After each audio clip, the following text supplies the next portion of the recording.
Salam, jemaat yang dikasihi Tuhan. Sekarang kita berkumpul di tempat ini, memuji dan memuliakan Tuhan. Saat ini kita memasuki minggu kedua setelah Trinitatis. Firman Tuhan berkata di Imamat pasal 25 ayat 10, kamu harus menguduskan tahun yang ke-50 dan memaklumkan kebebasan di negeri itu bagi segenap penduduknya.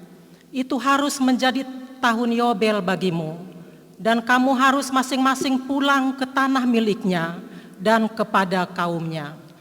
Terpujilah Tuhan Allah yang telah menjadikan kita dan mengutus kita memaklumkan kebebasan. Topik minggu kita hari ini adalah panggilan memelihara ciptaan. Karena itu, marilah kita bersama-sama memelihara bumi ini. Jangan hanya memeras hasil bumi, tetapi juga memeliharanya, sebab Allah yang menciptakannya untuk kita demi kehidupan kita. Terpujilah Tuhan Allah yang telah menjadikan kita dan mengutus kita memaklumkan kebebasan. Marilah kita bersatu di dalam persekutuan yang kudus, bersama dengan Allah di tengah-tengah jemaatnya.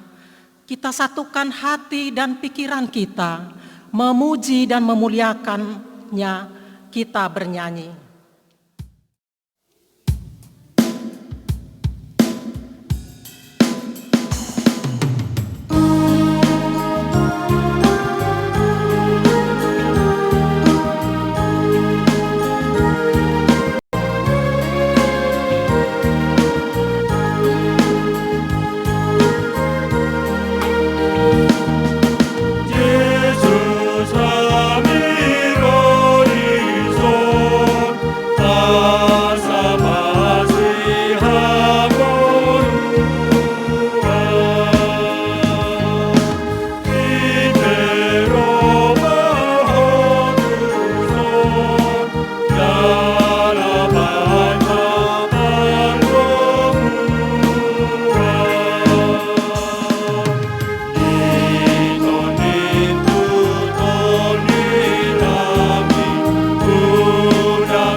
Dalam nama Allah Bapa dan nama anaknya Tuhan Yesus Kristus dan nama Roh Kudus yang menciptakan langit dan bumi.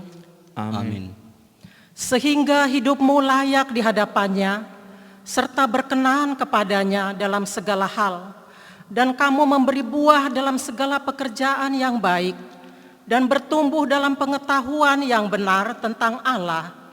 Beribadahlah kepada Tuhan dengan sukacita, datanglah ke hadapannya dengan sorak-sorai. Haleluya. Haleluya. Haleluya. Haleluya.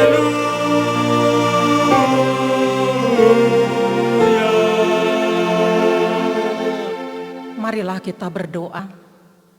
Ya Tuhan Allah Bapa kami yang di surga, berilah kepada kami hati yang kudus, pikiran yang baik, dan jiwa yang sungguh melakukan pekerjaan yang baik.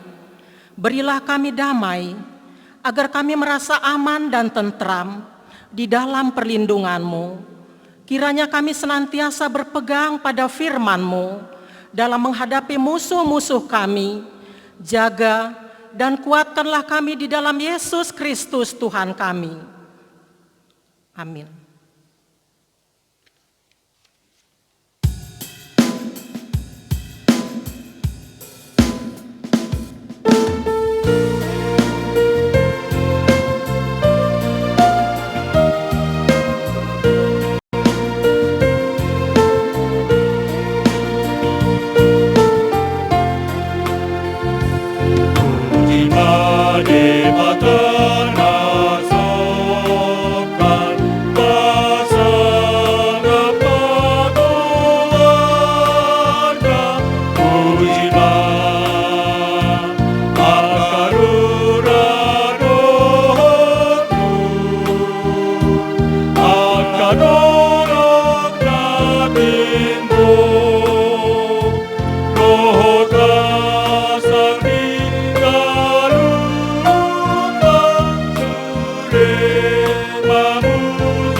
Hukum Tuhan untuk kita pada minggu ini, yaitu titah pertama sampai titah keempat. Demikian dikatakan, titah pertama, Akulah Tuhan Allahmu, jangan ada padamu Allah lain di hadapanku. Titah kedua, jangan perbuat bagimu patung yang menyerupai apapun yang ada di langit atau yang ada di bumi atau yang ada di dalam air di bawah bumi untuk disembah atau dituruti. Titah ketiga, jangan menyebut nama Tuhan Allahmu dengan sembarangan, sebab Tuhan akan menghukum orang yang menyia-nyiakan namanya. Ingat dan kuduskanlah hari Sabat, 6 hari lamanya engkau akan bekerja dan melakukan segala pekerjaanmu, tetapi hari ketujuh adalah hari Sabat Tuhan Allahmu, maka jangan melakukan sesuatu pekerjaan, engkau atau anakmu laki-laki, atau anakmu perempuan, atau hambamu laki-laki, atau hambamu perempuan, atau hewanmu, atau orang asing yang berada di tempat kediamanmu. Sebab pada 6 hari lamanya Tuhan menjadikan langit dan bumi, laut dan segala isinya, dan Ia berhenti pada hari yang ketujuh. Itulah sebabnya Tuhan memberkati hari Sabat dan menguduskannya. Demikianlah hukum Tuhan. Marilah kita meminta kekuatan kepada Tuhan untuk melakukan yang sesuai dengan hukum-Nya. Ya Tuhan Allah, kuatkanlah kami untuk melakukan yang sesuai dengan hukum-Mu. Amin.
Marilah kita merendahkan hati di hadapan Tuhan, mengaku segala dosa-dosa kita di hadapannya, kita berdoa. Ya Tuhan Bapa yang Maha Kasih, kami berkumpul bersama-sama berdoa padamu, bukan karena kebenaran kami, melainkan hanyalah karena belas kasihan-Mu yang besar. Kasihanilah dan ampunilah segala dosa dan kesalahan kami. Bangunkanlah hati dan jiwa kami, supaya kami dapat meninggalkan segala perbuatan kami yang jahat, dan kami beroleh hidup yang baru, di dalam Yesus Kristus Tuhan kami. Amin.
janji Tuhan tentang pengampunan dosa kita. Demikianlah firman Tuhan, Aku telah menghapus segala dosa pemberontakanmu, seperti kabut diterbangkan angin, dan segala dosamu seperti awan yang tertiup. Kembalilah kepadaku, sebab aku telah menebus engkau. Kemuliaan bagi Allah di tempat yang maha tinggi. Amin.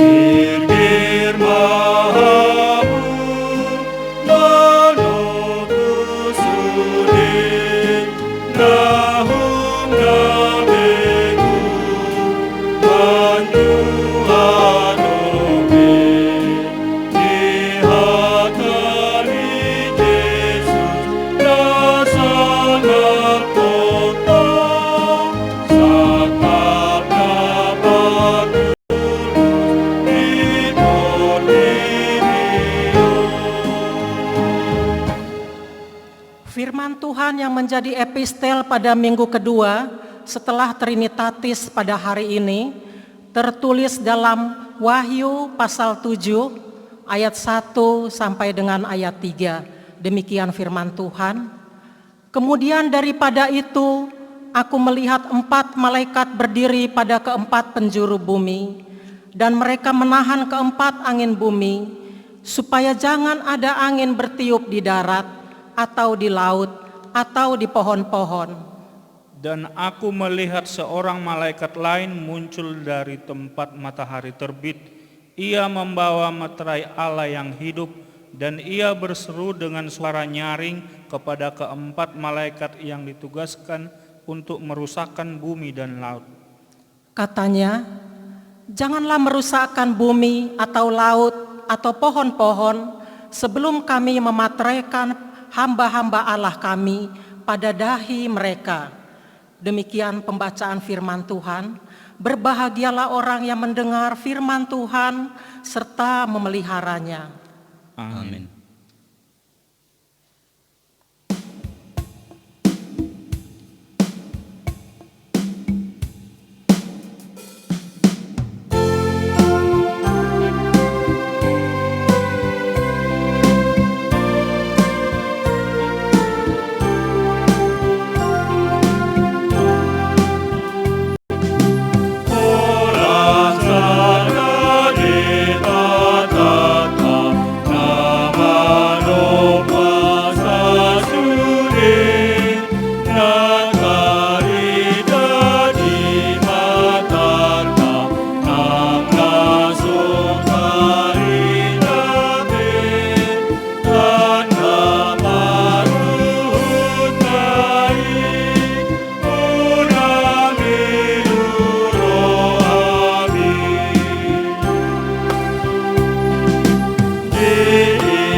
Marilah kita bersama-sama mengaku iman kepercayaan kita, sebagaimana teman-teman seiman di seluruh dunia, kita bersama-sama mengucapkannya. Aku percaya kepada Allah, Bapa yang Maha Kuasa, Khalik langit dan bumi. Aku percaya kepada Yesus Kristus, Anaknya yang tunggal Tuhan kita, yang dikandung daripada Roh Kudus, lahir dari anak darah Maria, yang menderita sengsara di bawah pemerintahan Pontius Pilatus, disalibkan, mati dan dikuburkan, yang turun ke dalam kerajaan maut, pada hari yang ketiga, bangkit pula dari antara orang mati, naik ke surga, duduk di sebelah kanan Allah Bapa yang Maha Kuasa. Dari sana akan datang kelak untuk menghakimi orang yang hidup dan yang mati. Aku percaya kepada Roh Kudus dan adanya satu gereja yang kudus, persekutuan orang kudus, pengampunan dosa, kebangkitan daging, dan hidup yang kekal. Amin.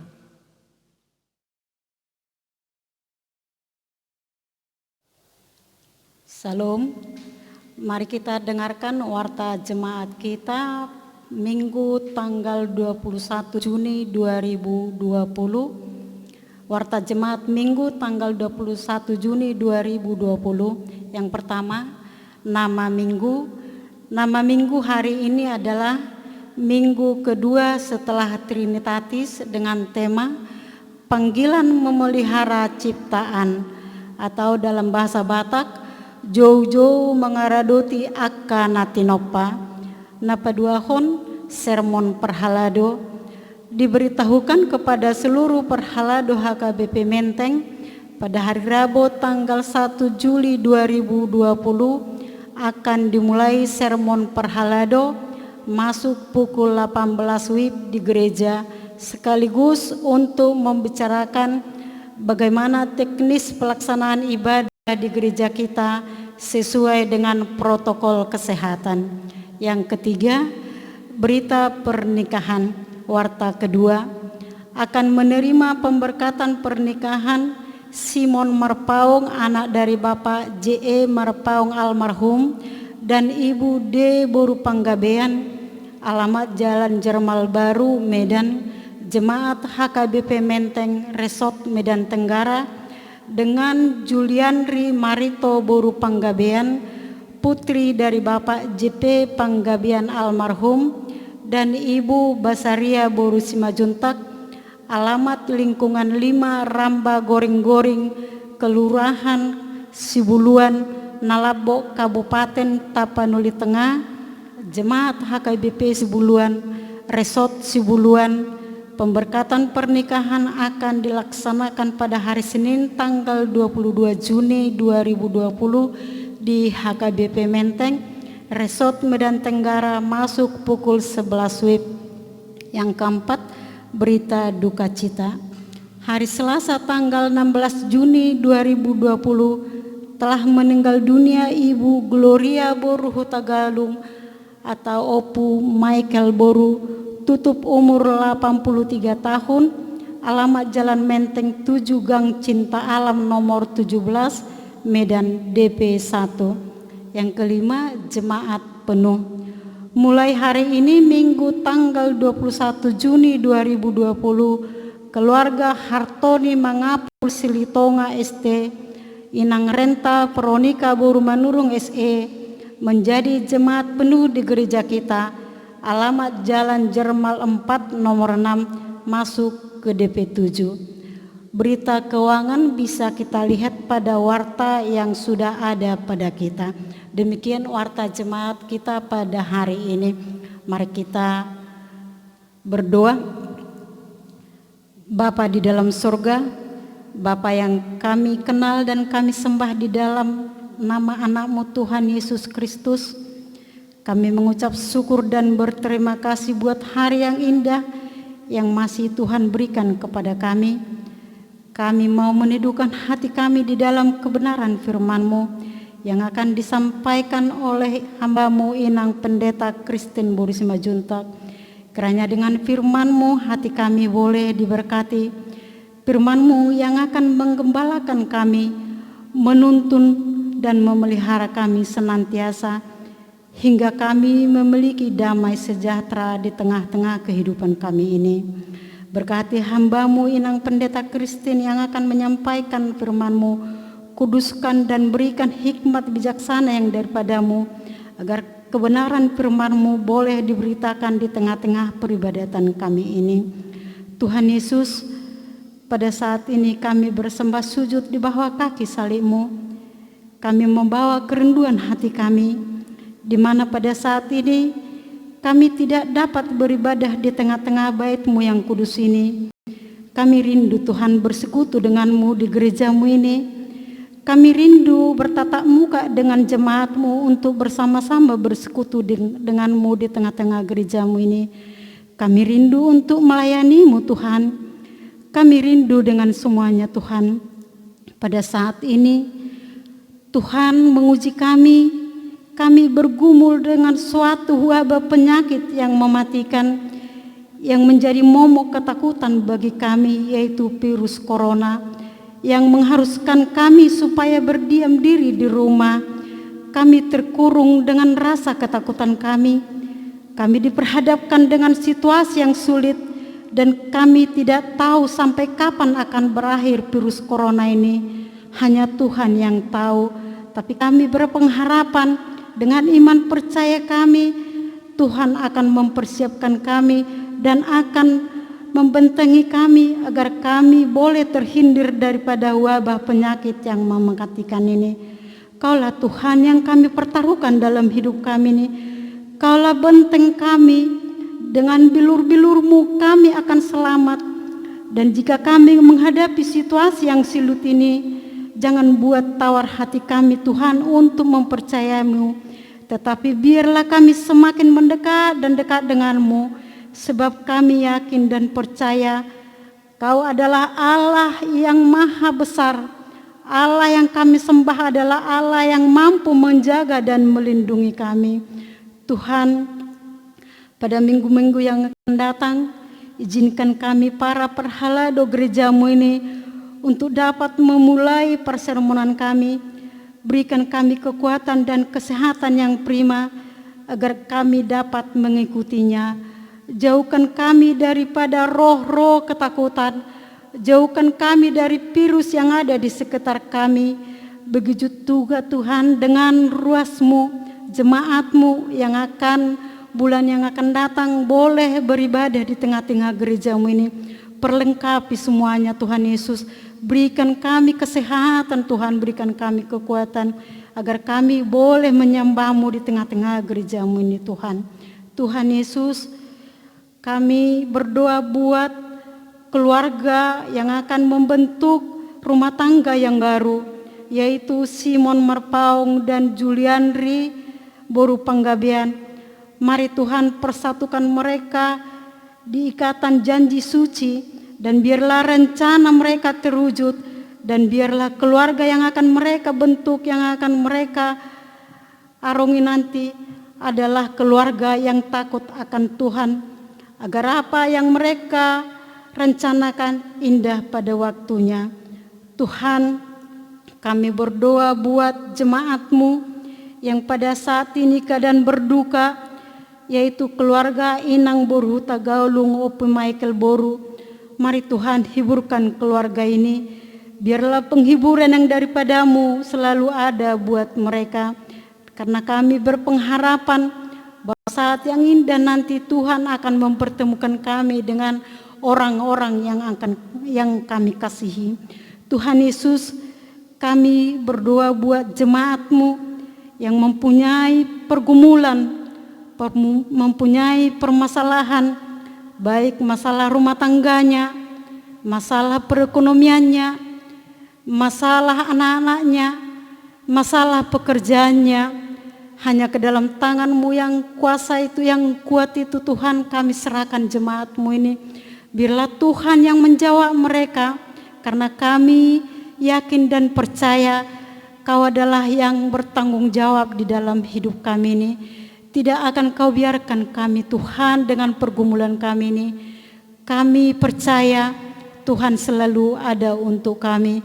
Karena janji Tuhan untuk kami, Kau akan menyertai kami sampai akhir hidup kami ini. Tuhan Yesus yang baik, kami telah mendengarkan warta jemaat kami pada siang hari ini. Mari Tuhan, Kau yang memberkatinya. Biarlah segala program-program yang tertunda akibat COVID-19 ini, Tuhan yang akan memberkatinya. Dan kami yakin dan percaya kami akan boleh datang ke tengah-tengah gereja-Mu ini untuk memuji dan memuliakan nama Tuhan. Tuhan Yesus, kami adalah orang yang berdosa. Kami seringkali menyakiti hati-Mu, menyakiti hati sesama. Ampunkan kami Tuhan Yesus, agar kami layak menerima berkat-berkat yang akan Tuhan berikan kepadamu. Hanya di dalam nama Tuhan Yesus kami berdoa dan mengucap syukur. Amin.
Kita berdoa. Damai sejahtera dari Allah Bapa yang melampaui segala akal, itulah yang akan memelihara hati dan pikiranmu di dalam Kristus Yesus Tuhan kita. Amin. Shalom. Minggu kepada kita semua, Jemaat HKBP Menteng, Medan Tenggara yang ada di rumah. Hari ini kita sudah memasuki minggu kedua sesudah Trinitatis, di mana firman Tuhan tertulis di Imamat 25 pasal 1 sampai ayat 1, pasal 25 ayat 1 sampai ayat 13. Kita ikuti demikian yang tertulis. Tahun Sabat dan tahun Yobel. Tuhan berfirman kepada Musa di Gunung Sinai. Berbicaralah kepada orang Israel dan katakan kepada mereka, apabila kamu telah masuk ke negeri yang telah kuberikan kepadamu, maka tanah itu harus mendapat perhentian sebagai sabat bagi Tuhan. 6 tahun lamanya engkau harus menaburi ladangmu, dan 6 tahun lamanya engkau harus merantingi kebun anggurmu dan mengumpulkan hasil tanah itu. Tetapi pada tahun yang ketujuh haruslah ada bagi tanah itu suatu sabat, masa perhentian penuh, suatu sabat bagi Tuhan. Ladangmu janganlah kau taburi, dan kebun anggurmu janganlah kau rantingi. Dan apa yang tumbuh sendiri dari penuaianmu itu, janganlah kau tuai. Dan buah anggur dari pokok anggurmu yang tidak dirantingi, janganlah kau petik. Tahun itu harus menjadi tahun perhentian penuh bagi tanah itu. Hasil tanah selama sabat itu haruslah menjadi makanan bagimu, yakni bagimu sendiri, bagi budakmu laki-laki, bagi budakmu perempuan, bagi orang upahan, dan bagi orang asing di antaramu yang semuanya tinggal padamu. Juga bagi ternakmu dan bagi binatang liar yang ada di tanahmu, segala hasil tanah itu menjadi makanannya. Selanjutnya, engkau harus menghitung 7 tahun sabat, yakni 7 kali 7 tahun, sehingga masa 7 tahun sabat itu sama dengan 49 tahun. Lalu engkau harus memperdengarkan bunyi sangkakala di mana-mana dalam bulan yang ketujuh pada tanggal 10 bulan itu, pada hari raya pendamaian. Kamu harus memperdengarkan bunyi sangkakala itu di mana-mana di seluruh negerimu. Kamu harus menguduskan tahun yang ke-50 dan memaklumkan kebebasan di negeri itu bagi segenap penduduknya itu. Itu harus menjadi tahun Yobel bagimu. Dan kamu harus masing-masing pulang ke tanah miliknya dan kepada kaumnya. Tahun yang ke-50 itu harus menjadi tahun Yobel bagimu.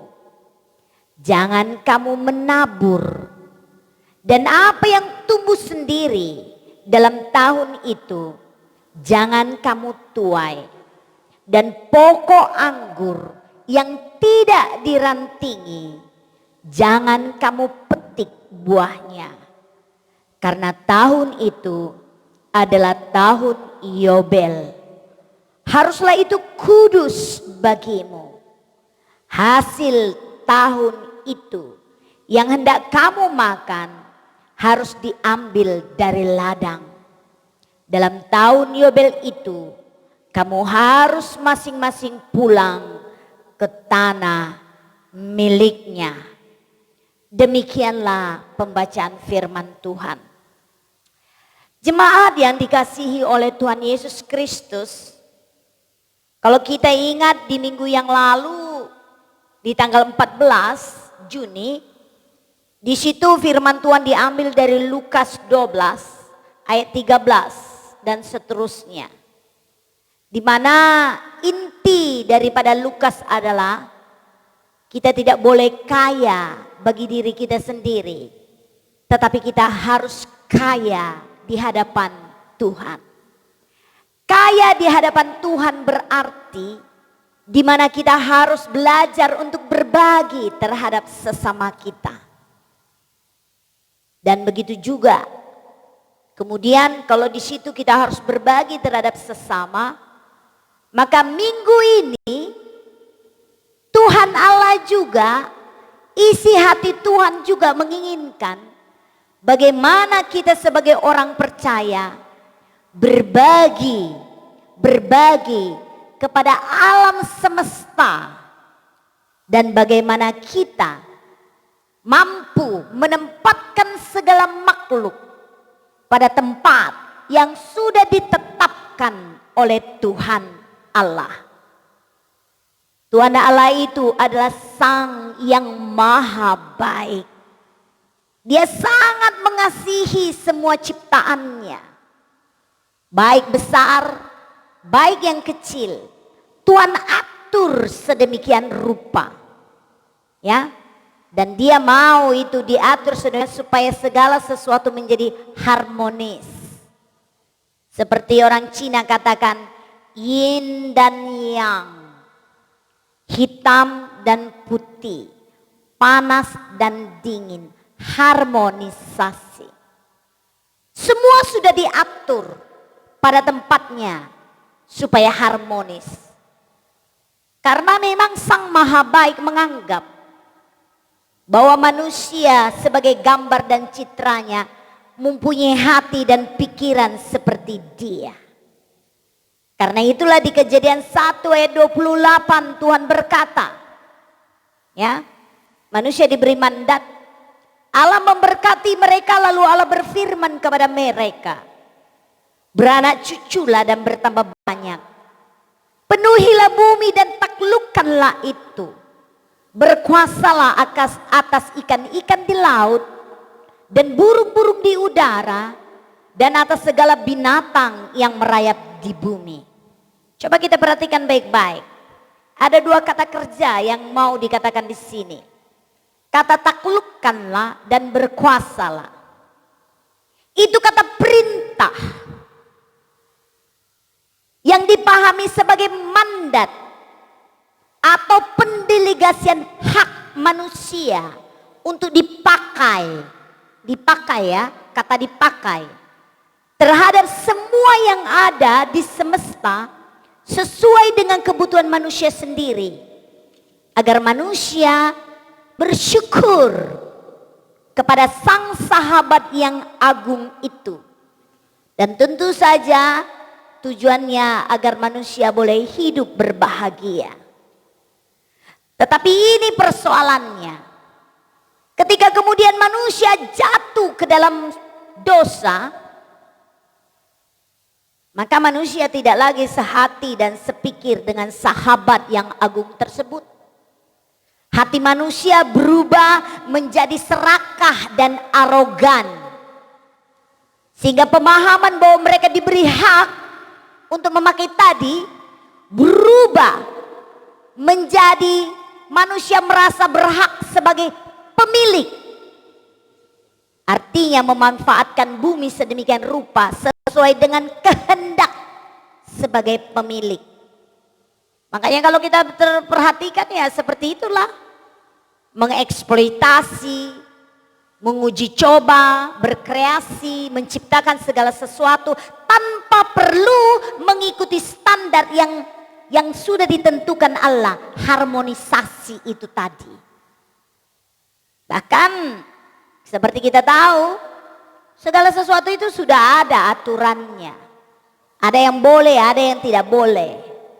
Makanya kalau kita perhatikan ketika Tuhan menciptakan segala sesuatu, jelas Tuhan katakan kepada Adam, pohon ini nggak boleh kau makan. Tapi ya seperti itulah. Karena si iblis menggoda, maka manusia menjadi jatuh lewat si Hawa. Dan disitulah akhirnya manusia, ya yang seharusnya tidak boleh makan, dia makan. Padahal tidak boleh makan buah pengetahuan yang baik dan benar, tidak boleh makan buah kehidupan, itu ada aturannya. Kenapa? Supaya keseimbangan alam dan harmonisasi menjadi seperti musik dan pujian pemujaan kepada Allah. Karena dialah pencipta yang agung itu. Tapi ketika manusia jatuh ke dalam dosa, ketika pelanggaran terjadi, manusia berubah menjadi orang yang egois, serakah. Dan itu sudah diceritakan kemarin di Lukas 12.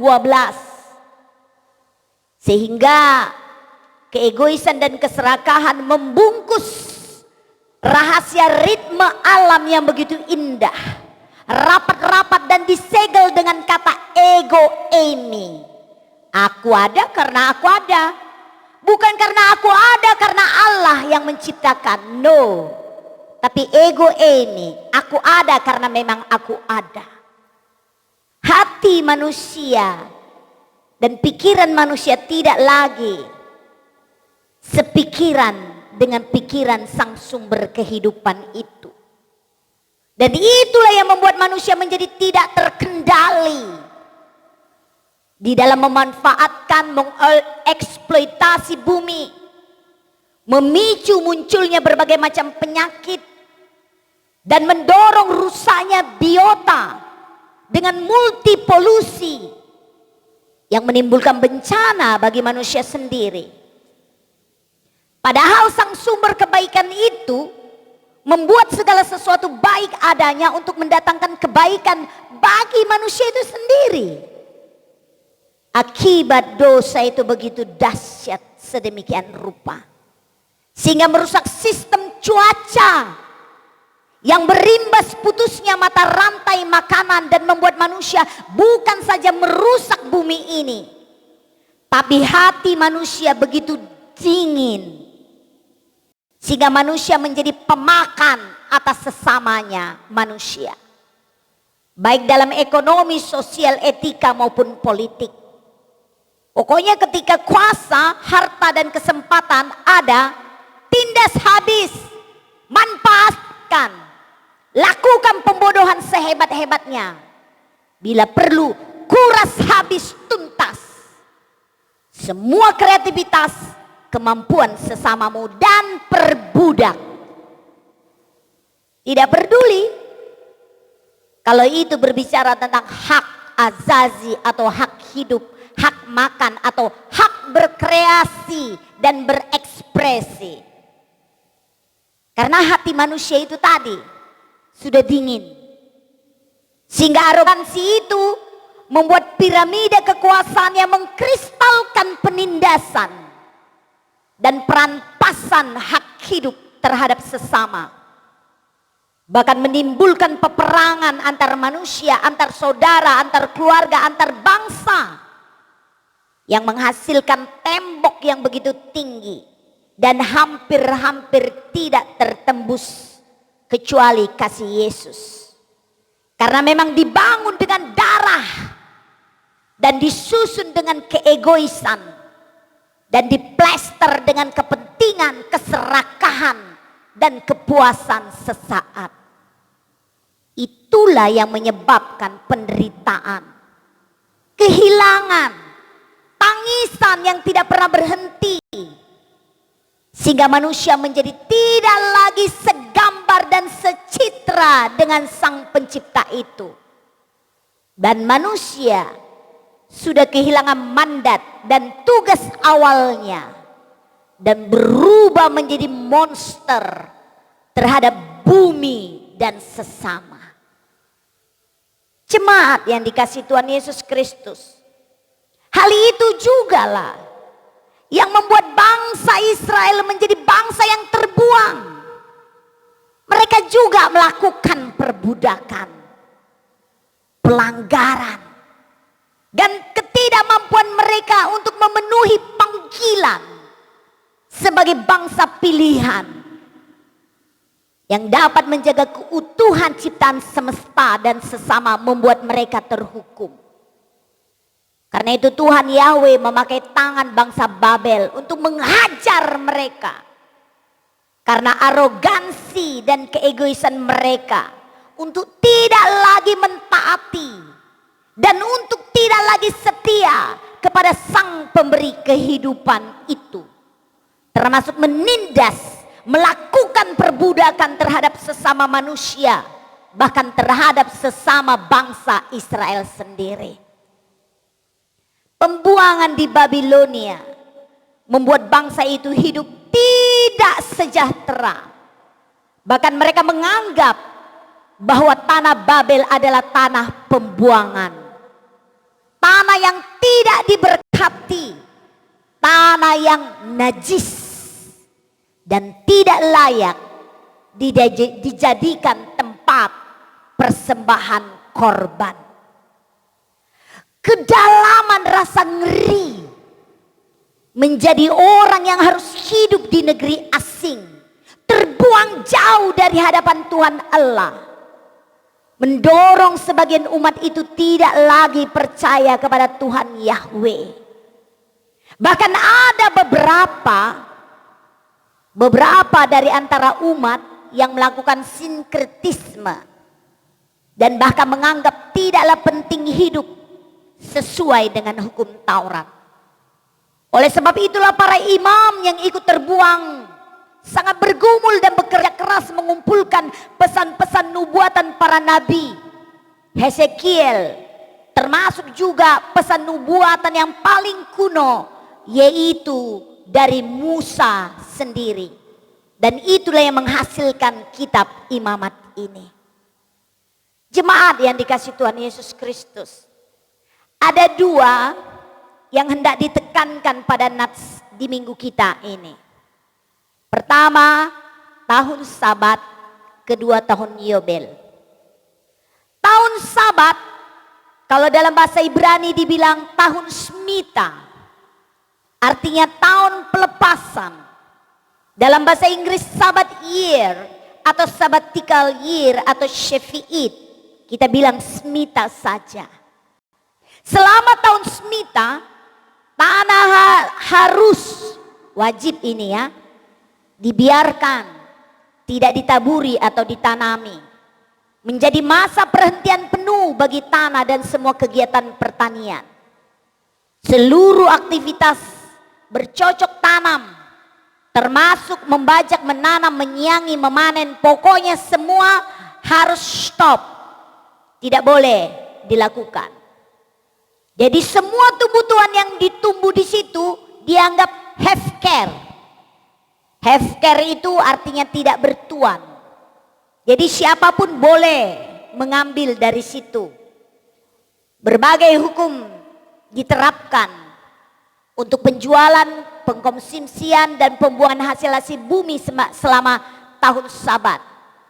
Semua hutang kecuali dari orang asing harus dihapuskan. Itulah arti tahun Sabat.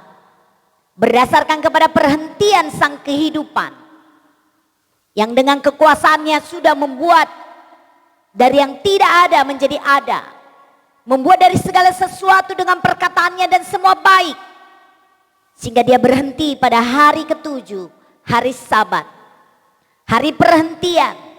Semua harus berhenti, manusia dan semua kegiatannya, binatang dari kerja rodinya, termasuk tanah yang dipakai selama 6 tahun. Dan tahun ketujuh berhentilah semuanya, tidak boleh ditanam. Dibiarkan aja lah tumbuh seperti itu. Itulah namanya masa transisi. Kenapa saya katakan masa transisi? Di sini manusia diajar untuk menyadari bahwa dia hanya menompang. Kita ini hanya menompang di dunia ini. Sekaya apapun orang matinya. Ya kan? Lady Diana pun matinya. Amang Del Sitorus mati juga hanya dengan kelapa sawitnya itu. Yang banyak itu tinggalnya itu semua. Ya. Opung Gloria kemarin juga pergi juga meninggalkan dunia ini. Jadi mau umur 7 tahun, mau umur 70 tahun, mau umur 8 tahun, mau umur 83 tahun. Semua berbatas. Tidak ada yang everlasting. Kecuali Yesus datang untuk kedua kalinya. Jadi kenapa saya bilang masa transisi? Ya di situ manusia diajari untuk mengevaluasi diri. Bagaimana hidupmu itu bergantung kepada Tuhan. Bayangkan selama 1 tahun penuh tidak nanam padi, tidak melakukan kegiatan apapun, hanya memakan dari apa yang tumbuh di ladang. Jadi suatu masa transisi, belajar bersabar memakai apa yang ada. Seperti kita lah sekarang masa pandemi COVID ini. Masa untuk belajar mencukupkan segala sesuatu. Mungkin selama ini bagi yang punya uang gak masalah ke mall-mall belanja, kongko-kongko, pergi ke tempat berjudian, ke kafe-kafe. Tapi di masa sekarang ini seperti masa transisi, Tuhan mengingatkan kita bahwa 3 bulan kita hanya di rumah saja, kita sudah bosan. Bayangkan bangsa Israel bukan 3 bulan disuruh diam, 1 tahun. 1 tahun mereka harus diam di rumah. Hanya menghabiskan waktu dengan keluarga, family gathering, hanya melakukan doa-doa, hanya beribadah saja. Jadi bagaimana makanannya? Ya diambil aja, dipetik dari apa yang ada di ladang. Jadi saya ingat, ya yang kedua kenapa saya bilang masa transisi? Saya ingat doa Bapa kami. Doa Bapa kami, Tuhan katakan, ajarkanlah kami, berikanlah kami makanan pada hari ini. Tidak diajarkan Tuhan Yesus kepada kita, berikan kami bukan pada hari ini untuk 7 tahun. Tapi berikanlah kami makanan yang secukupnya. Ya, artinya 1 tahun. Kenapa? Catatan kedua, karena kita tidak tahu apa yang terjadi besok. Makanya jangan sombong kalau ada samamu, karena kau nggak tahu apa yang akan terjadi besok. Hari ini mungkin saja kau bisa jalan-jalan ke sana, jalan-jalan ke sini. Tahu-tahu kau sakit seperti ada ku kenal. Hanya teh lalatnya di apanya ini, di apanya ini, di bawah mata kaki ini, hanya teh lalat. Ditumit. Hanya 1 bulan opname, pergi bukan 1 bulan, 3 bulan. Bolak-balik 2 kali ke Malaka. Sekali berobat 150 juta. Pulangnya tahu, tinggal nama. Jadi artinya, makanya dikatakan Tuhan cukup makanan hari ini. Maksudnya kita tidak tahu apa yang akan terjadi. Makanya apapun yang ada pada hari ini kita belajar untuk tetap bersyukur hanya kepada Tuhan. Karena pengkhotbah 3 atau Kolehet katakan segala sesuatu itu ada waktunya. Itu catatan yang ketiga. Dengan demikian kita tidak boleh kikir. Kikir pelit itu berbeda dengan menghemat. Menghemat artinya memanage keuangan. Kikir holit kadang-kadang untuk dirinya juga kikir, udah kelewatan. Banyak orang Kristen kayak gitu. Untuk makanannya sendiri dia kikir pelit, makolit. Tapi kalau sudah merbadai, wah, bayar pengacara pun ratusan juta jadi. Pokoknya aku menang, aku hebat, aku keren. Itulah perbeda. Perbeda mucung, perbeda rea, perbeda bola. Jadi, ya kalau sudah seperti itu cinta uang memang, ya disinilah memang hebat sekali Tuhan itu memang. Dia memakai alam, memakai semua yang ada untuk mendidik kita, untuk menyadari bahwa segala sesuatu itu ada waktunya. Dengan demikian hati yang penuh kepelitan, kekikiran, keserakahan dapat dirombak menjadi hati yang kaya di hadapan sang sumber kekayaan itu. Karena itu tahun ke-7 harus beristirahat. Itu perintah sang pemilik, yaitu sang pencipta yang agung, Tuhan Allah itu sendiri. Itulah yang sudah diaturkan melalui Musa di Gunung Sinai. Itulah di hukum Taurat keempat tadi yang sudah kita baca. Menguduskan hari Sabat. Hari ke-7 beristirahat untuk manusia dan untuk tanah pada tahun ke-7. Manusia harus taat untuk ketetapan itu. Ingatlah saudara-saudaraku, kita ini pemakai, penggarap Tuhan pemiliknya. Jadi kalau katanya istirahat, maka itu juga berlaku untuk kata tanah. Jadi jangan serakah, beli tanah sana, beli tanah sini jadi tuan takur. Jadi nggak boleh inang pendeta jadi tuan takur, boleh. Tapi jangan gara-gara itu kau gila-gila jadi tuan takur, kau ambil hak orang lain, kau serobot yang bukan menjadi bagianmu. Itu toh, ya. Kedua, tahun Yobel ayat 8 sampai 13. Ini salah satu ritus keagamaan dalam tradisi Yahudi. Secara sederhana tahun ini dikenal sebagai tahun ke-50. Dalam bahasa Inggris disebut Jubile. Bersamaan ini dirayakan dengan hari pendamaian atau Yom Kippur yang ditandai dengan sangkakala. Ya. Jadi ini tahun Yobel ini 50 tahun sekali dalam siklus tahun dari tahun Sabat. Sama dengan 49 tahun, 7 tahun kali 7. Jadi pembebasan, artinya mengembalikan hak kemerdekaan kepada orang yang selama ini diperbudak. Karena apa? Orang Israel dilarang memperbudak sesamanya. Karena mereka dulu juga adalah budak di Mesir. Jadi istilahnya udah dirasanya acido nagabe hatoban. Acik.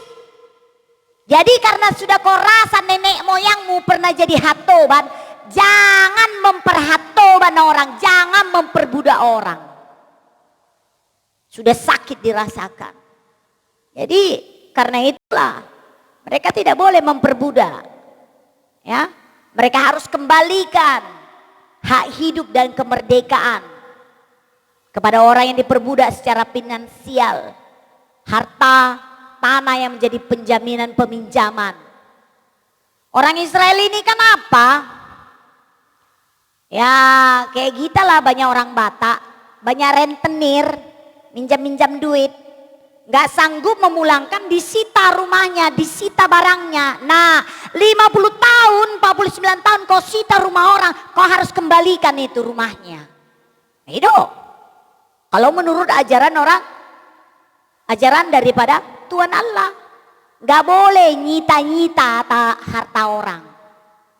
Dari ada, kalau ada orang minjam uang kita nggak mampu mengembalikan, ya udah didoakan aja, biar Tuhan nanti yang menggantikan. Memang itu ndak gampang untuk orang yang cinta uang, untuk orang yang pelit, orang yang kikir, itu sulit untuk melepaskan sesuatu, sulit. Sangat sulit. Untuk orang yang dia pikir semua hartanya ini bisa dibawa mati, untuk menghapus hutang orang lain itu sulit. Tapi untuk orang yang hatinya sudah dibaharui dan dipenuhi dengan Roh Kudus, melepas sesuatu yang dicuri, sesuatu yang dihutangi tidak dibayar, itu gampang. Makanya orang-orang yang murah hati, berkat-berkatnya itu selalu banyak, tak pernah berhenti. Oleh sebab itulah jemaat yang dikasihi Tuhan Yesus Kristus, di ayat 10 dari nats kita ini diatur suatu ketetapan. Bahkan di ayat 23 dan 27 secara jelas mengatur bahwa semua harta warisan yang telah dibeli harus dikembalikan kepada pemilik yang semula dengan cuma-cuma. Bahkan di perjanjian baru di Matius 18 ayat 31 sampai 35, Tuhan Yesus hendak menyatakan orang-orang yang tidak mau berbelas kasihan terhadap sesamanya akan mendapat ganjaran. Karena hanya karena belas kasihan Tuhan saja kita mendapat pengampunan. Karena itu kita harus saling mengasihi, saling menolong, dan saling mengampuni dalam tindakan nyata. Itu bukan cuma sekali setahun, sekali 50 tahun, sekali 50 tahun, sekali seumur hidup kau melakukan perbuatan yang baik. Nggak bisa. Kalau nggak bisa memang udah kelewat lah kau. Si holik mangging, buan matutano, dang buanonmu itu tano. Gak bawa mati. Udah kulihat bapakku mati, gak ada di bawahnya. Abangku, kakakku, mamaku mati, tidak ada di bawahnya. Adapun emasnya sabokor, dibagi-baginya anak-anaknya. Jadi jangan kita pikir kalau banyak hartamu, kau makolit, kau simpan-simpan, dia langit-ngit. Makanya kalau ada uang, emasmu nikmati bersama dengan anak-anakmu. Sekolahkan anakmu setinggi-tingginya. Ajarkan anakmu bagus-bagus. Dan jangan lupa, buatlah hartamu itu menjadi kendaraan menuju sorga. Dengan mau berbagi terhadap sesama manusia.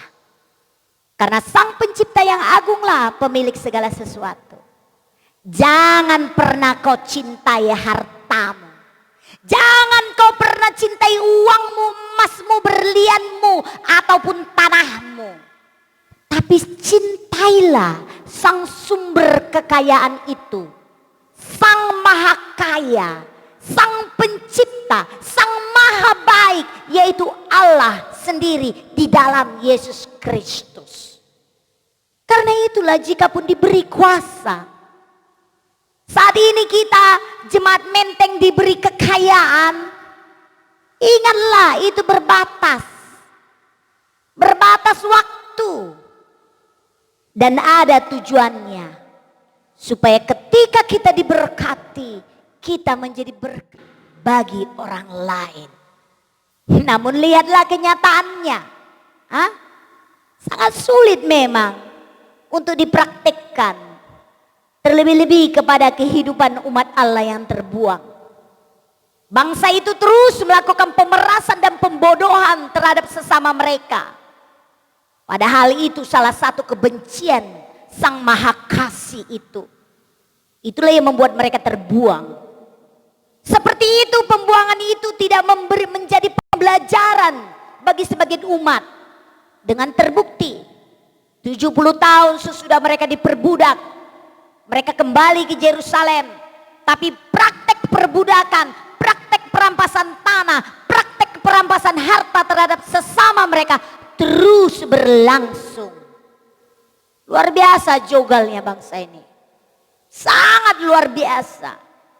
Karena itulah Nehemia dan Hagai, kalau kita baca baik-baik, sangat marah sekali terhadap sebahagian bangsa Israel. Terlebih-lebih Israel yang kaya, yang membodoh-bodohi umat Israel yang miskin.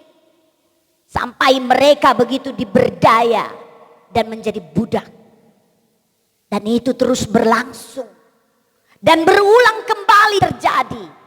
Sangat mendukakan hati. Karena itu semua memang bersumber dari hati. Semua karakter, semua perkataan, semua tindakan dan keputusan kita itu lahir daripada hati. Dan hati mereka memang tidak takut kepada Tuhan. Hati mereka memang tidak lagi mengasihi Tuhan. Oleh sebab itulah Mereka tidak bisa memahami hati dan pikiran sang pengharapan itu. Karena itulah sang pengharapan itu datang menjadi daging. Firman itu menjadi manusia, yaitu Yesus Kristus. Yohanes 3 dan seterusnya. Agar kesalahan mereka itu agar ketersesatan pikiran diarahkan ke jalan yang sebenarnya. Dan pembenaran atas dosa dan kesalahan mereka diluruskan pada kebenaran yang sesungguhnya. Sehingga dunia yang penuh penderitaan dapat menghidupi suatu kehidupan yang sesungguhnya.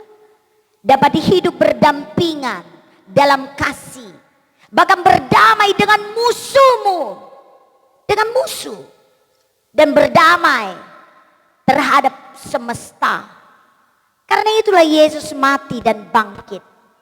Agar manusia memperoleh kehidupan yang sesungguhnya. Hati yang bertobat. Hati yang mau dengar-dengaran akan Roh Kudus. Hati yang selalu termotivasi melakukan yang terbaik yang dapat mereka lakukan. Memanusiakan sesama manusia agar bumi dan manusia dapat hidup berdampingan. Jemaat yang dikasihi Tuhan Yesus Kristus, ada 3 catatan yang mau dinyatakan kepada kita. Pertama, gereja kita adalah bagian tubuh Kristus. Kita terpanggil bukan saja mengabarkan Injil keselamatan kepada manusia, agar manusia dan sesama saling membangun, tetapi kita juga dipanggil untuk memelihara ciptaan, memelihara semesta, turut ambil bagian menyuarakan harmonisasi dan keseimbangan alam, dan bagaimana agar bumi terpelihara sebagaimana isi hati dan pikiran Sang Maha Agung Yesus Kristus. Kedua, isi pikiran, isi hati daripada Tuhan tertuang dalam ketetapan tahun Sabat dan tahun Yobel, yang kemudian direalisasikan oleh gerakan Greenpeace dan LSM. Bagaimana mereka bereaksi ketika ada minyak yang tumpah, atau ketika banyak ikan langka terdampar di tepi pantai. Mereka bergerak dengan cepat, atau ada polusi busa dan segala macam.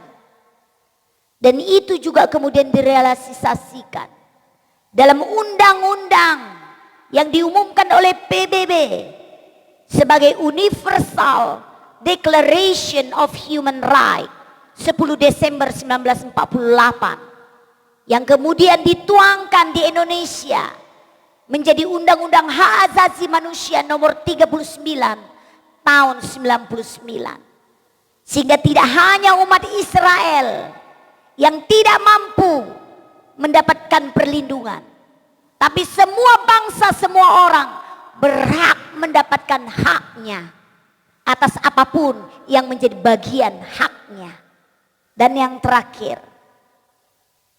tapi ingat, peraturan itu tadi, tahun Yobel, tahun Sabat, ya, Undang-Undang 48 atau 99 hanya akan sekedar menjadi aturan mati jika tidak dihidupi di dalam pemahaman yang benar dan didasari kasih setia dan takut kepada Tuhan Sang Pencipta yang sudah menjadi manusia di dalam Yesus Kristus.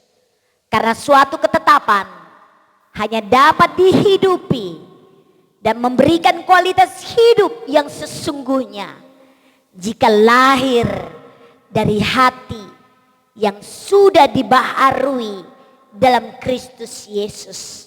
Karena hormat, pujian hanya layak bagi Dia.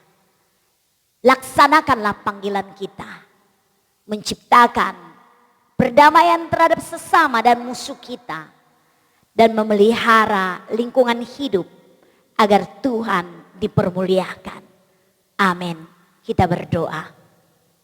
Terima kasih Bapa, firman-Mu mengingatkan kami agar kami melaksanakan panggilan kami sebagai bagian dari tubuh Kristus, di mana isi hati dan pikiran Kristus, agar kami berdamai terhadap semesta, memelihara lingkungan hidup, berdamai bagi setiap orang terhadap musuh-musuh kami. Mari Bapa, ini hati kami, baharui hati kami, agar kami mengerti apa isi hati-Mu, apa isi pikiran-Mu. Terpujilah Engkau Bapa, kekal sampai selama-lamanya. Amin.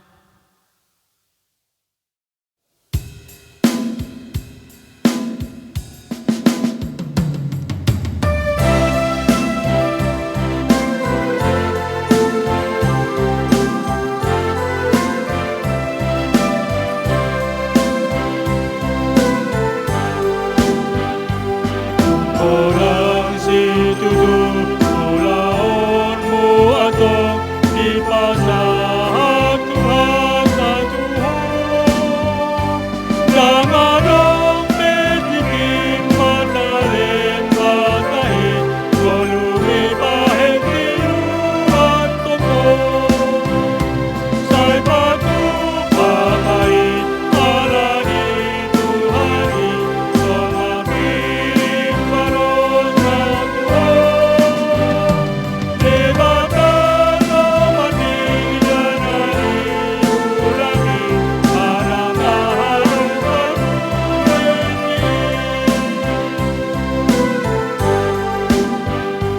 alam pokok suara itu hatai mengaholas marohani satai menukung hatari Tuhani amarahon nurani sai patu bagai alani Tuhani semakin baros satu debatan mati janari ulangi para tahan parkueni.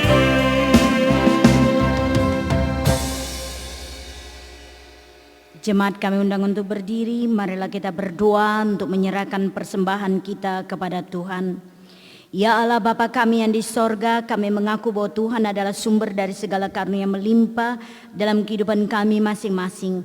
Sebagian daripada karunia itu kami serahkan kembali sebagai persembahan kepada Tuhan. Terimalah dan berkatilah persembahan umat-Mu ini, agar dapat kami pergunakan untuk pekerjaan dan pelayanan kerajaan Tuhan di dunia ini.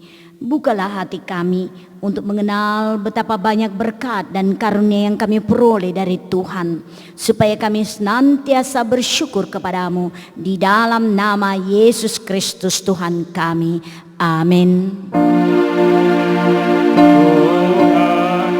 karuniamu, roh dan jiwaku semua,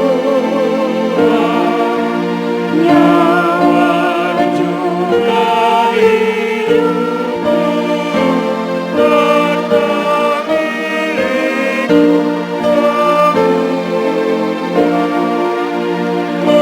semua.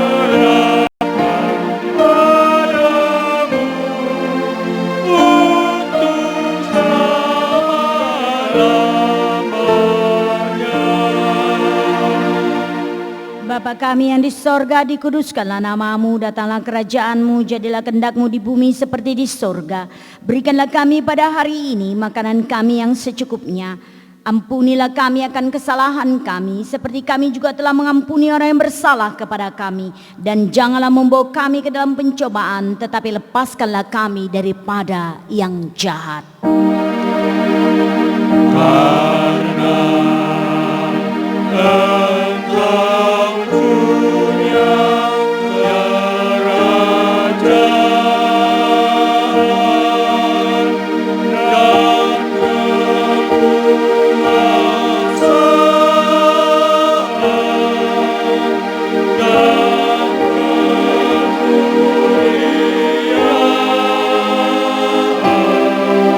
kemuliaan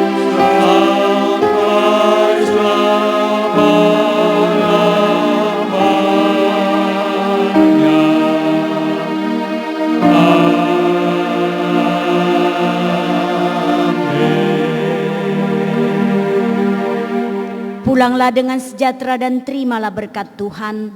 Tuhan memberkati engkau dan melindungi engkau. Tuhan menyinari engkau dengan wajahnya dan memberi engkau kasih karunia. Tuhan menghadapkan wajahnya kepadamu dan memberi engkau damai sejahtera.